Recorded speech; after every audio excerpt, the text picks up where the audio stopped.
Hello there, Ambrose Blowfield back here again from the Sales Mastery Company. And today we're talking about leveraging your personality traits.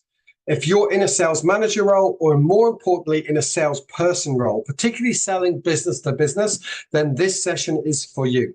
Hopefully you've downloaded the workbook by interacting with us on email or likewise via social media. And if you haven't, please send an email immediately to admin@salesmasterycompany.com requesting today's workbook, which is leveraging your personality traits. Now, we've been coaching and training people on personality traits for well in excess of 18 years. We've seen numerous different tools used over those years. And I will say all of them typically are based on four main energies or four main personality traits. Now, remember, the ancient Greeks were studying the four traits theory over 2,500 years ago. So this topic isn't particularly new. I always say to people, look, if you don't think there's any value in this, then wouldn't humans have stopped using this as a form of study to predict people's likely behaviors over the last 2,500 years? If it was just a fad, if there wasn't some truth behind this, someone would have figured it out by now. We wouldn't be still talking about it. But today, we're thinking about it in the context around sales. Now, if you have the workbook, you've got a welcome page on page 2, which I won't dwell on, other than to say we've been coaching people and training people around the world for nearly 20 years. I want to focus in on your personality, your profile. So first, before I kick off, I want to talk about it in the context of what do I mean by a personality profile? Well, more often than not, when we talk personality profile, we're talking behavioral profile, meaning understanding of your behavioral style and your likely way you're motivated, the likely way that you want to communicate and be communicated to, the likely way you feel stressed or get stressed out or frustrated, the likely way you'll succeed and make decisions. This is about indicative behavioral traits as opposed to straight up personality traits. Now, the reason why we have to call it personality profile and personality traits as a coaching and training organization is simply because that's the common usage and the common terminology people want to use.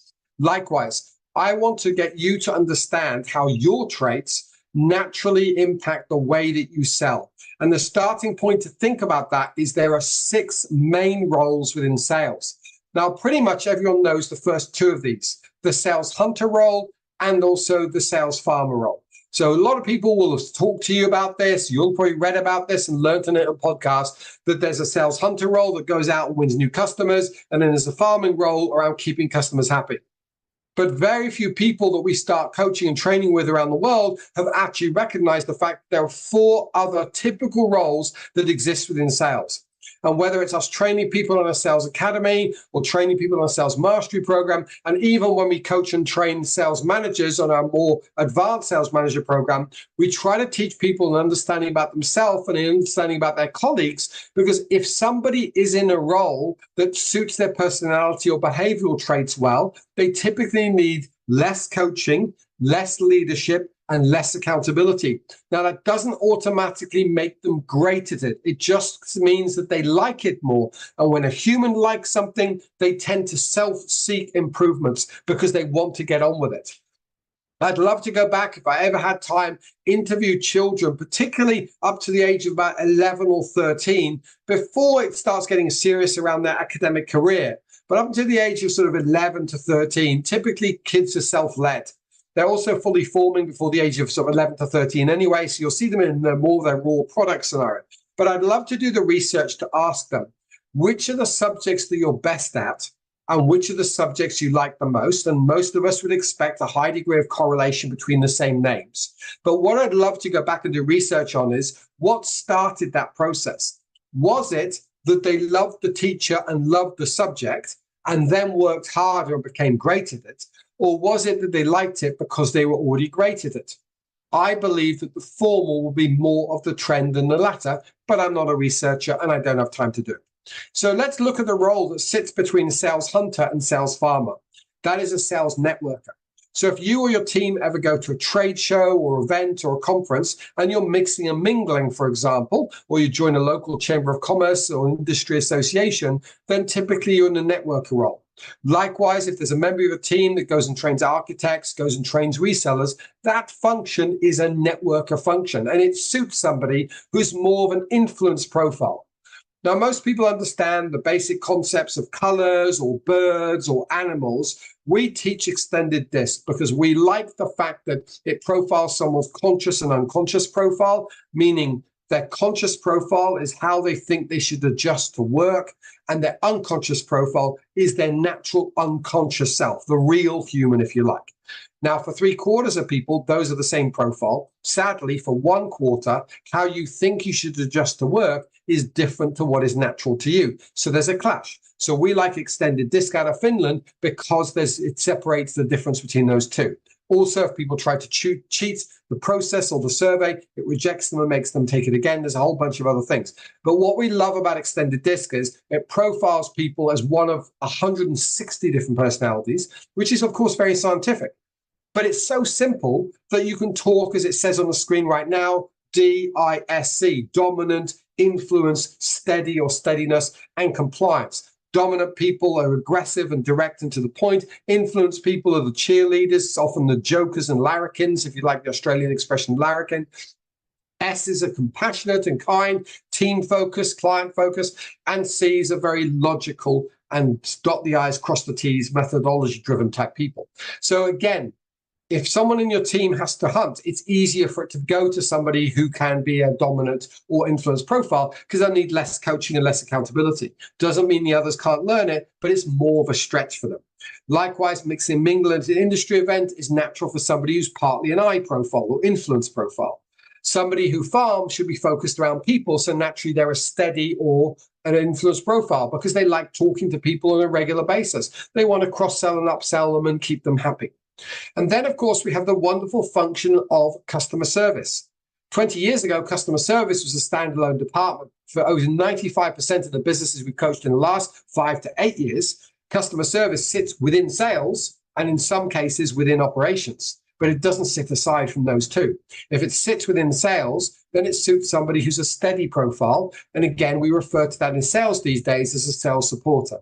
And then finally, there's a sales specialist. Many of our customers, in fact, the vast majority of the customers that we train and coach around the world sell something highly technical or semi-technical. So it's useful to have people who are partly compliance, partly steady profile, whichever the order is up to you, but somebody who's a combination of those things so they want to listen to others, be logical in what their response is, be technical and make sure their solution is always safe and it is always fully compliant.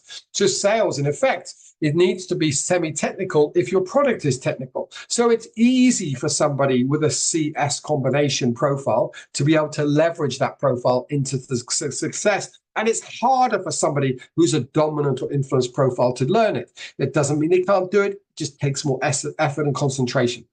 And then finally, there's a sales realist role. The two extreme examples of this would be selling software as a service like HubSpot or Salesforce or Zoho CRM, or likewise at the other extreme, selling a $2, $3, $4 million piece of bespoke, uniquely designed mining equipment where there's nothing to do with people at all, and you need partly dominant and partly compliance to do that.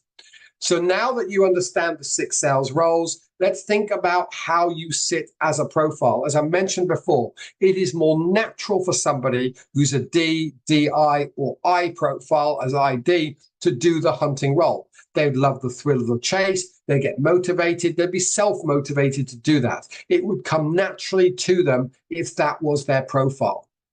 Likewise, if the role you're asked to do is a networker profile, as I mentioned before, you've got a lot of I in you, then that comes very naturally to you.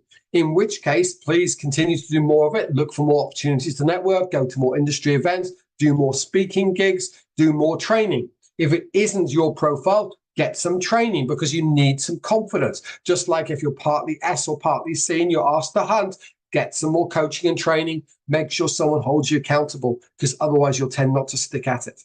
Likewise, the role of farmer suits somebody who's an SI combination, whichever order, it would come naturally to those people. So again, if that's your profile, it's easy for me to say, hey, keep doing that. You'll be absolutely fine. The people that struggle with farming because it's too repetitive are dominant profiles. They almost get itchy feet and cause a fight or stir with their customers because they get bored. If that's you, watch for that. If that's your team, excuse me, if that's your team, watch for that as well. The supporter role, as I said, is the sales speak for customer service. Again, anyone with an S profile would love to do that. Even those with a bit of a C profile, even a little bit of an I profile would naturally be pretty good at that as well. It's well worth keeping that in mind. But again, everyone can do it. It tends not to be an overly complex job. You've got to ask good questions, take good notes, shut up and listen and be accurate.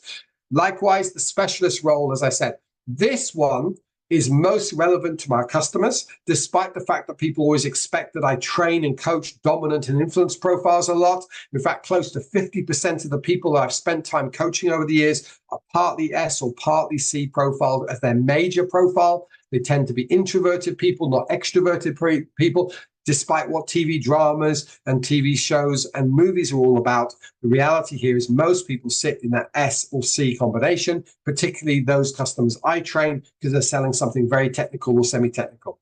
And then finally, the realist role, that's the least common role. You know, it's a sort of profile that would suit a surgeon or an air traffic controller. Partly C, partly D, they can operate under pressure.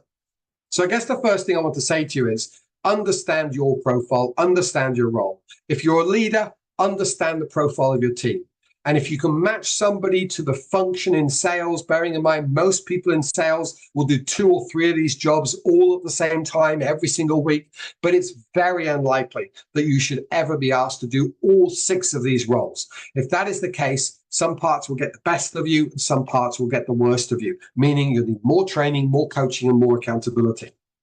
So what I'd like you to do is to share today's topic with your team. Talk about the different sales functions you have in your organization. Then I'd like you to spend time with a peer, or better still with your manager. Talk about your profile. Now, side note, please, remember that 25 to 30% of people, their adjusted style or conscious personality or profile is different to their unconscious or natural one, which means if you do a free tool online or one for say $10, for example, the chances are it's only going to show you your conscious profile, which is going to be wrong 25 to 30% of the time. So just watch for that. Now, if you do want a discounted link for you to complete your profile, something we did at the Sales Mastery Company that's a little bit different is we let people who go online via this link on your workbook or off the screen, we allow them to go online and actually select their roles that they're doing.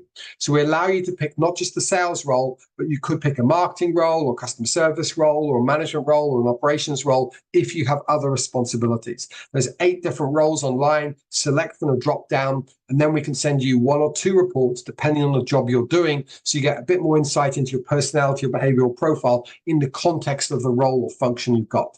For today, I wanted to talk about the 6 sales functions that operate. All of them are in sales. Most people only talk about those 2. If you want to find out about our Sales Mastery Program, our Sales Manager programs, or indeed our Sales Academy, where we're hands-on, most weeks we're together live, I'd love to be able to help you take action to grow new customers, win existing customers back, or likewise convert more from face-to-face meetings.